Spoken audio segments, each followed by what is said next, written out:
好，来，我们利用 IC 的2只脚，第一只脚就是这个黑色的这只脚，然后再用咖啡的脚，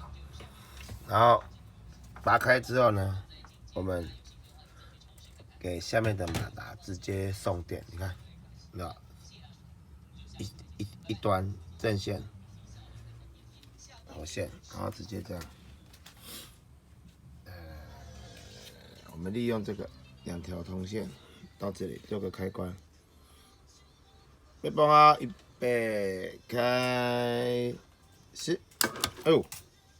哎呦，哦，你看，确定呢，直接送电的时候呢，马达是会转的，各位同仁可以用这个来测试，你看，所以马达电容都好的。所以确定是 IC 版的，